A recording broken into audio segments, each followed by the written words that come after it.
60 years ago, Arab propagandists boasted they would push the Jews into the Mediterranean. The invading force was between 25 to 30,000, against around 35,000 Israelis. From November 1947 to January 1949, around 6,000 Israelis had been killed. One estimate is that around 15,000 Arab soldiers were killed. Defeat made the Arab world even more unstable. Since 1948, the Israelis have built a modern state, the region's superpower, a homeland for the Jews. Welcome back to Focal Point, AFR Talk. Brian Fisher is my name. You are aboard the USS Focal Point, our patrol boat in which we patrol the choppy waters of America's public life, looking for the intersection of truth and politics. Let's grab a couple of sound bites before we go back to the phones. 888-589-8840. You can weigh in on any of these scandals we're talking about. The IRS scandal, harassing Tea Party groups, patriot groups, groups that just want to make a life better in America. We've got the Benghazi scandal, the effort of the Obama administration. Oh, yeah, we called it an act of terror from the very beginning. The controversy over the edited talking points that were just bald-faced lies. So we got the IRS thing. We've got the Benghazi thing. Then we got the Department of Justice going after the Associated Press. Now, Eric Holder, the Attorney General, has already recused himself from that investigation. But this is the DOJ did this. I mean, I don't know how they investigate themselves. You got to bring somebody in from the outside. I mean, Eric Holder shouldn't even get a chance to recuse himself. You recuse yourself when your people or your organization or your whatever, your agency is going to be handling some issue, and you've got a conflict of interest, so you have to step aside so your impartiality won't be questioned. Well, the implication then, if Eric Holder is going to recuse himself, hey, Department of Justice, we're going to handle this investigation into what we did to the Associated Press. That is not going to happen. There's no way that ought to even remotely be permitted to happen. You've got to bring somebody from outside that agency altogether.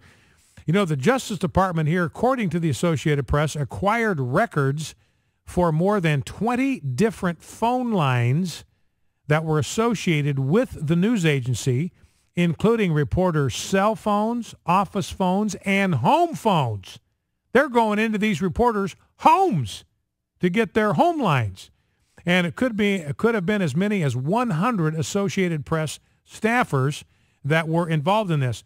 Now, I want to tell you what this was all about. I want to tell you what this is all about, because you're not going to hear this in very many other places. But this is what that issue was all about. Let me see if I can grab the story that illustrates this. The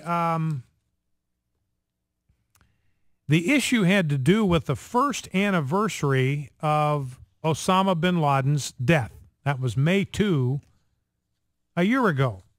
Now, what the Obama administration had told us, what their narrative was, is that we took out Osama bin Laden. President Obama said over and over again, Al-Qaeda is on the run. We've broken their back. We are winning the war against Islamic terrorism. Now, and when we came up to the first anniversary of the bin Laden takeout on May 2, the Obama administration was asked, are you aware of any Al-Qaeda plot to strike back against the United States on the anniversary of bin Laden's death? And the administration said, no, there is no such plot. Now, of course, this was the narrative that they had to try to spin, that we've broken the back of Al-Qaeda, we've neutralized the terrorist threat. Well, the AP discovered that Al-Qaeda did, in fact, have a plot to take out an airliner, just like the underwear bomber tried to do on December 25th of 2000, whatever that was, that there was an Al-Qaeda plot to take an airliner out that was bound for the United States on the anniversary of bin Laden's death. Now, the Department of Justice found out that the AP had this story. They convinced the Associated Press to hold off publishing the story, because the Associated Press was going to publish it closer to the date of the anniversary. And the Associated Press agreed for a while, but finally on May 7, they published the story.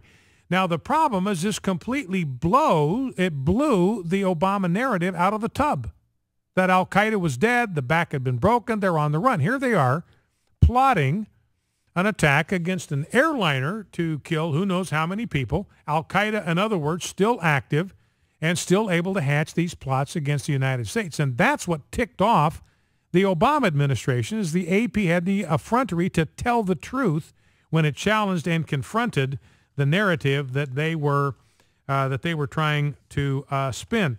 Now, this is the thing that really could get Obama in trouble. Let me play a couple of sound bites. I want to drop down and play the Carl Bernstein. This is clip 6, Rob, because I want you to compare this thing. Remember, I said that, look, the media will forgive Obama for going after the Tea Party. They'll forgive the IRS harassing the Tea Party folks. They'll give them a pass on that because they despise the Tea Party. They don't think what the IRS did was right. They're talking about it. They're exposing it. They're critical of it. But they could care less about the Tea Party. If the Tea Party went away, IRS took them out, that wouldn't bother them a bit. But when Obama goes after them, that's a whole different story. And I want to illustrate this by playing 2 clips from Carl Bernstein. I want to play clip 6, Rob, and then, Jeff, let's grab audio clip A8 that we'll play after this. Now, here's Carl Bernstein talking about the IRS scandal, and here's Carl Bernstein out there providing cover for Barack Obama. Remember, Chris Matthews doing that. I forget that soundbite that we were playing. Well, and he interjects, well, there's no indication President Obama knew anything about this, so they're still hacking and flacking for President Obama. So here's Carl Bernstein. This is the guy, Woodward and Bernstein. Watergate took down President Nixon. This guy knows what he's talking about. Let's listen. We know a lot about President Obama, and I think the idea that he would want the IRS used for retribution, we have no evidence of any such thing. I think we also got to look at all of these events of the last couple of days in terms of the poisonous hyper-partisanship and ideological warfare in Washington that is making governance impossible. Carl, just to be clear, you're not saying, you said before that we know President Obama, we can't make any connection. We're not saying because you like the guy that we should take his word, that we should go on faith. This deserves a full hearing. Absolutely. Look, and in fact, some people high up in the IRS, and if there's anybody in the White House, which I cannot imagine, but if it turns out to be the case, there ought to be a full investigation of this. There also is a problem. Can I ask you about that? You just said something interesting. You said, and you can't imagine that anybody in the White House would know. Isn't that the benefit of the doubt that perhaps Democratic administrations get that Republican administrations do not get? Because you get the sense that the press has not been as aggressive on Benghazi because of the people that have been beating the drum on Benghazi from the very beginning. I don't think that's so. I think that the press, in fact, all around has been quite aggressive on Benghazi. That is crazy. The only one that was doing any reporting on Benghazi at all was Cheryl Atkinson of CBS News, and she got shut down. She hadn't been allowed to do a story in 5 months on Benghazi, and it turns out that the president of CBS News has a sibling, a brother or sister or somebody, that actually works in the White House. So they're in collusion. CBS News, the president, working in collusion, got some relative in the White House to tamp Cheryl Atkinson down, the only one doing any legitimate reporting in the mainstream media.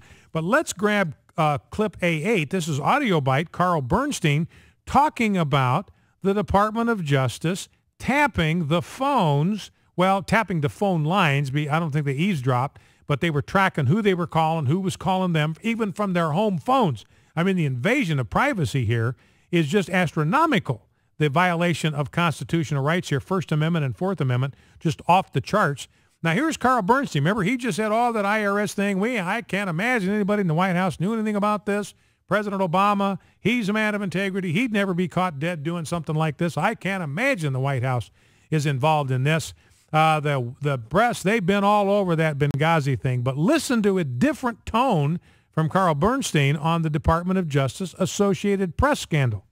It is totally inexcusable that this administration has been terrible on this subject from the beginning. The object of it is to intimidate people who talk to reporters. This was an accident waiting to become a nuclear event, and now it's happened. There's no excuse for it whatsoever. There's no reason for this investigation, especially on this scale. Is there statutory authority for it? Yes, probably.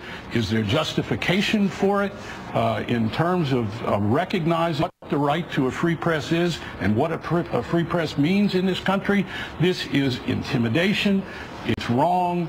The President of the United States should have long ago put a stop to this in his presidency.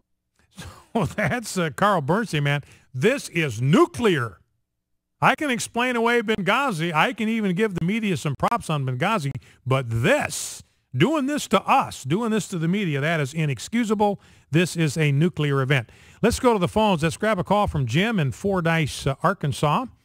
We can grab Jim. Jim, thanks for calling and thanks for waiting. What's on your mind? Yes.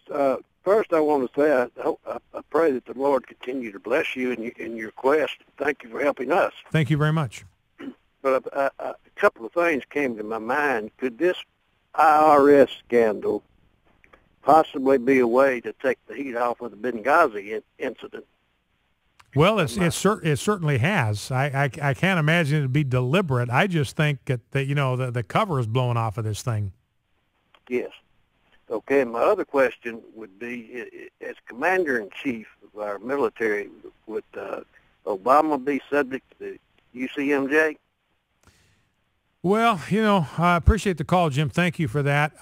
Boy, I don't know about that. Somebody that's involved in the military would have to answer. I do not think so, frankly. And in fact, I'm sure he's not, because the president can't be hauled into court, for instance.